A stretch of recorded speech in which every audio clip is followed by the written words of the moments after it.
Vietnam Nightmares of American Soldiers. The Vietnam War of 1957–75 was one of the largest localized conflicts of the Cold War period.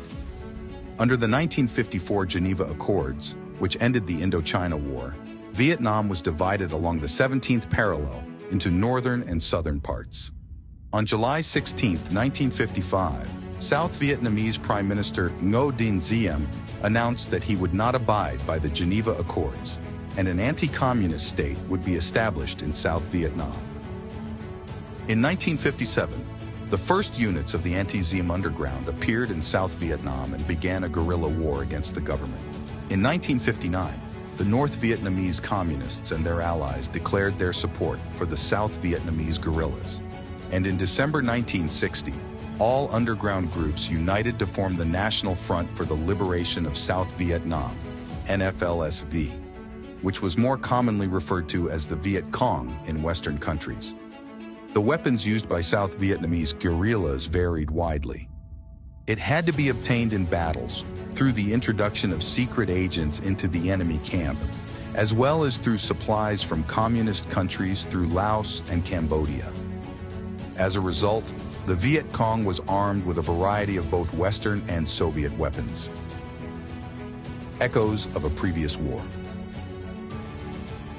During the Indochina War, which lasted from 1946 to 1954, the French army fighting to preserve French colonial possessions in Indochina was supported by Britain and the United States, while the Viet Minh National Liberation Movement was supported by Communist China. Because of this, the arsenal of Vietnamese guerrillas in the early 1960s was rich and motley in its composition. Viet Cong had MAT-49 submachine guns, France; Sten, UK; PPS-41, China; PPS-43, China; Mosin carbines and rifles, USSR; Kar-98K carbines, Germany; MAS-36 rifles, France; Browning machine guns, USA; DP-28, USSR; MG-42, Germany. The most popular Viet Cong small arms were MAT-49, Kar-98K, Mosin rifles, and PPSH rifles. American machine guns, American material support for the Army of the Republic of Vietnam, ARV, increased as the United States entered the conflict. Thompson and M3 submachine guns, M1 and Bar carbines began arriving in the country. Some of these weapons immediately went to the Viet Cong guerrillas, as many ARV soldiers were disloyal to the current government and willingly provided small arms to their friends from the Viet Cong. It is worth noting that after the Vietnamese guerrillas got their hands on AK-47s, they gladly refused American and British weapons, as Soviet assault rifles were superior to the enemy's small arms. The only exception was the M3, which was very effective in close combat, from the factory to the jungle.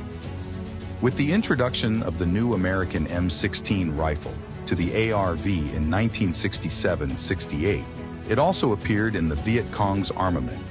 Black Rifle, so it was dubbed by soldiers, showed low effectiveness during combat operations in the Vietnamese jungle. The barrel and bolt group of the MK supplied to Vietnam were not chrome-plated, and there were no cleaning kits. All of this caused the rifle to quickly become clogged with fouling and malfunction. For this reason, the M16 was not very popular with the Viet Cong guerrillas. The new M16A1 was modified based on the feedback received from soldiers who fought in Vietnam, and in 1967 it was adopted by the U.S. Army. Unlike its predecessor, the M16A1 was willingly used by both Americans and Viet Cong. The advantage of the M16A1 was its bayonet knife, but it was far inferior to the AK-47 in hand-to-hand combat, as its buttstock often split after a blow, which was not the case with the Soviet assault rifle. The controversial symbol of the Viet Cong, the M1 carbine, and the M3 submachine gun are considered symbols of the early guerrilla warfare in Vietnam. This primarily applies to units of local forces that were not well supported by the North Vietnamese. The light but powerful M1 carbine was easy to operate and repair, while the M3 submachine gun was indispensable in close combat. There are quite contradictory reviews about the M1 carbine. In Vietnamese museum expositions devoted to guerrilla warfare in the jungle, it is presented as the main weapon of the Viet Cong at the initial stage of the war. At the same time, A number of experts point out that the M1 is more properly called the best among the weapons available to the guerrillas. And with the advent of other small arms, the Vietnamese began to abandon the M1. Red weapons. The third stage in the development of the Viet Cong's armory comes during the Tet Offensive of 1968. During the offensive, the guerrillas suffered heavy losses, and to make up for them, the North Vietnamese People's Army sent some of its soldiers south with weapons. The North Vietnamese soldiers were armed with the new SKS carbines, AK-47 assault rifles, and RPD machine guns produced in China. The disadvantage of these weapons was their high aiming range. The AK-47 had a range of 800 meters, while the RPD and SKS had a range of 1 kilometer, excessive in Vietnam, where most of the shots were fired at point-blank range or from a very short distance. At the same time, the SKS was very good at firing from unprepared positions, which was very important for the Viet Cong fighters. The RPG used in Vietnam was much lighter than its predecessors, which made it easy to carry. The most effective small arms of the Vietnam War was the AK-47, guerrilla air defense. The main weapon of the Vietnamese guerrilla air defense was the DSHK large-caliber machine gun, which was very poor at shooting down American planes. The guerrilla air defense was more effective against helicopters, but this effectiveness was achieved more due to good camouflage. The Viet Cong Machiniguners managed, remaining unsaid, to bring the American helicopter to a close distance and fire the first round. After that, the guerrillas lost their advantage and became a good target for the helicopters. David's slingshot in the Viet Cong variation. As a distant semblance of artillery weapons, the guerrillas used a primitive slingshot, in which a grenade was inserted.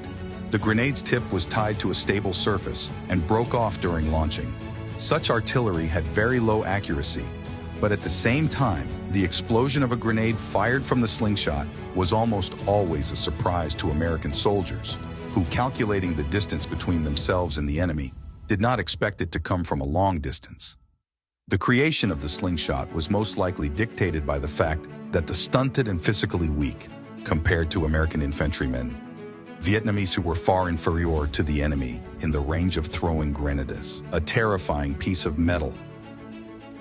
One of the most frightening weapons of the South Vietnamese guerrillas were not machine guns and automatic rifles, but traps that could meet American soldiers at any moment.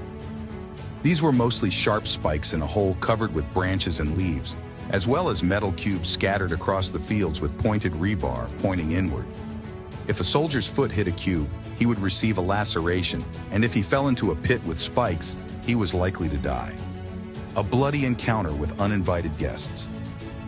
For the American military, accustomed to opening the front door with their foot, the guerrillas prepared a pendulum whose sharp spikes cut into the abdomen and groin. By kicking the door, the soldier set in motion not the side hinges, but a rotating mechanism with a shifted center of gravity, which suddenly digs into the lower part of the body with metal spikes. Often the spikes of this and other similar traps were made poisoned, and even if the soldier easily tolerated the mechanical injury, he was later tormented and often died from the poison in his blood. Homemade mines. The Viet Cong guerrillas achieved great skill in the development of homemade mines. The device of most Viet Cong mines was that by pressing down on it from above, an enemy soldier would activate a nail that struck the cartridge primer, which would shoot the man in the leg. In addition to the semblance of anti-personnel mines planted on the ground, the Viet Cong used a variety of explosive mechanisms filled with dirty bamboo chips that would be embedded in the enemy's body, infecting the blood. When a soldier was wounded in this way, he was most often killed by an infectious infection, because the chips were not visible on X-rays, and removing them from the body was a very difficult task for army medics.